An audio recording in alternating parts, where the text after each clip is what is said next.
అందరికీ నమస్కారం. నా పేరు ఎడవల్లి విశ్వనాథ్.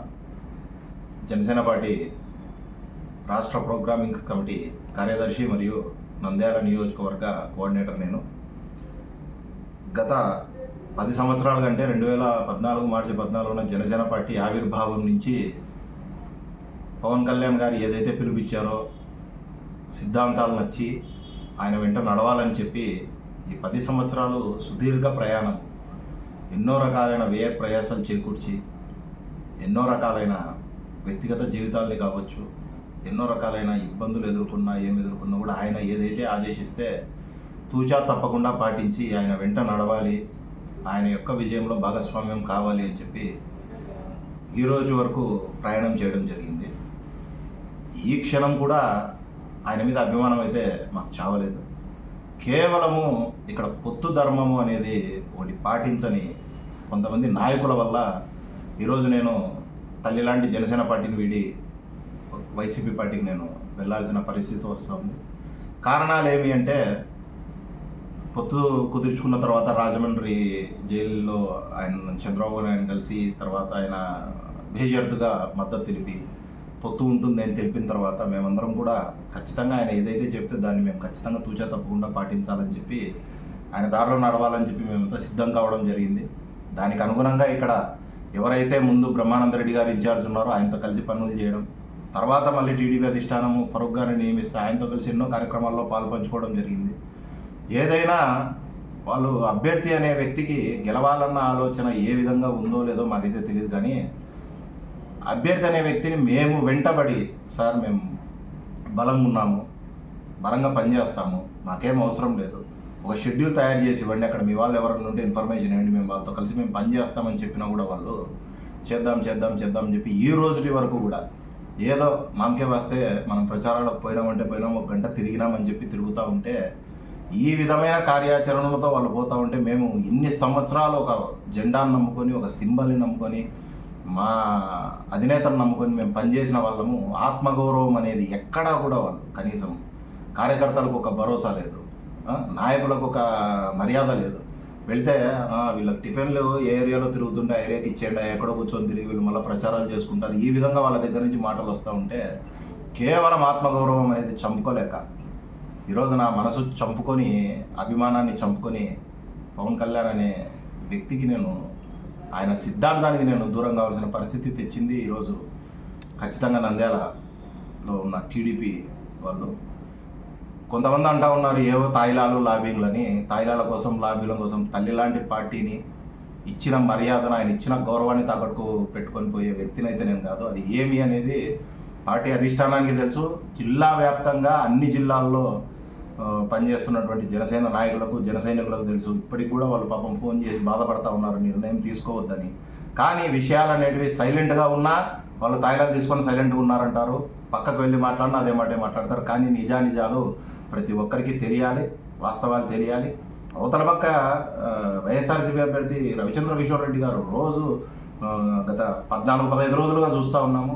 రోజు ఉదయం పూట 3 వార్డులు తిరుగుతూ ఉన్నారు, సాయంత్రం 2 పల్లెలు తిరుగుతూ ఉన్నారు. అధికారం ఉంది, అన్ని రకాలైన ఆయనకు మంచి పేరుంది, అన్ని రకాలుగా ఉండి వాళ్ళు ఎప్పుడు నిత్యం జనాల్లో ఉంటున్నారు ఈ 5 ఏళ్లలో. అలాంటి వ్యక్తి ఇంత కష్టపడి గెలవాలన్న తపంతో పనిచేస్తూ ఉంటే మనం పోటీ ఇద్దామని అడిగితే నువ్వు వాళ్ళకి జై కొడుతున్నావు, వాళ్ళు గ్రేట్ అంటున్నావు, వాళ్ళు గ్రేట్, నువ్వు శిల్పా గ్రేట్ అంటున్నావు. ఏ విధంగా అంటే వాళ్ళు నాన్ లోకల్స్, అది ఇదంటే లోకల్ నాన్ లోకల్ ఏంది? ఎలక్షన్ కమిషన్ చెప్తా ఉంది, రాష్ట్రంలో ఓటు హక్కు ఉన్న ఏ క్యాండిడేట్ అయినా 175 నియోజకవర్గాల్లో ఏ స్థానం నుంచైనా పోటీ చేయొచ్చు. మినిమం అది కూడా తెలీదా మనకు?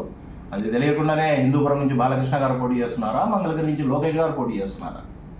వైసీపీలో చేరుతున్న మీకు అక్కడ ఎలాంటి స్థానం ఇస్తున్నారు, వాళ్ళు ఏం హామీ ఇచ్చారు మీకు? స్థానం గురించో హామీ గురించో వెళ్ళట్లేదు.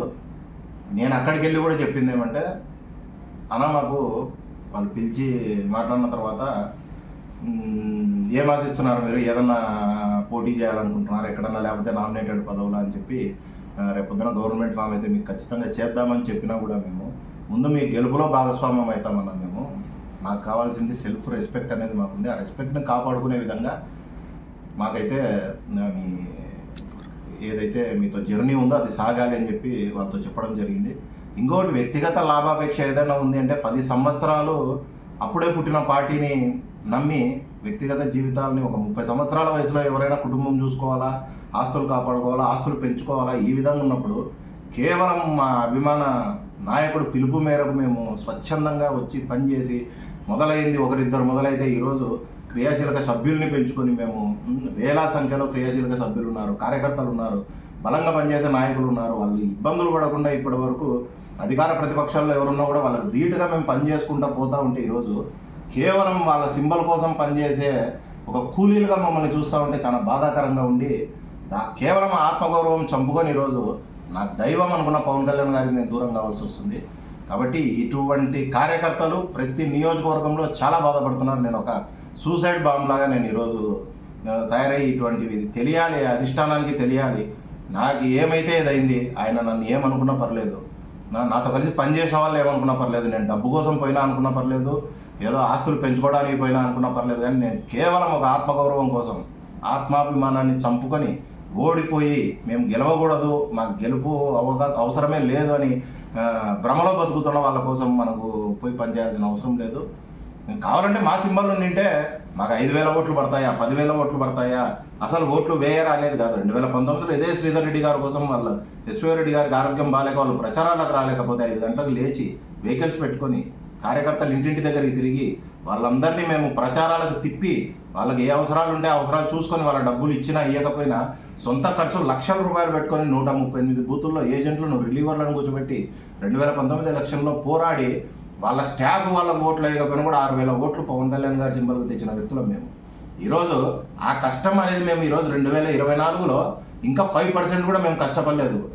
ఎందుకంటే వాళ్ళకి ఇంట్రెస్ట్ లేదు, మేము సిద్ధంగా ఉన్నాం. వాళ్ళ చుట్టూ 10 సార్లు తిరుగుతూ ఉన్నాం. వచ్చి మమ్మల్ని ఎంకరేజ్ చేసి రాండయ్యా మీరు, మేము బిజీగా ఉన్నాం, మీరు వెళ్ళండి, బలంగా ఉన్నారు కదా, పోయి వాటి పర్యటనలు చేయండి, పల్లెల్లో తిరగండి అని చెప్పి మాకు ఒక మాట చెప్తే పాంప్లెట్లు పట్టుకొని తిరుగుతాం కదా. ఉమ్మడి మేనిఫెస్టోలో మా షణ్ముఖ వ్యూహం లేదు. ఉమ్మడి మేనిఫెస్టోలో అసలు ఏం జరుగుతుందో ఏమో మొత్తం చంద్రబాబు గారు ఏదైతే చెప్పినారో సూపర్ 6 అని అవే ఉన్నాయి. పవన్ కళ్యాణ్ గారి ఫోటో ఏదో మూలాలు తెస్తున్నారు. ఇంతకంటే అవమానాలు ఏం కావాలండి మాకు?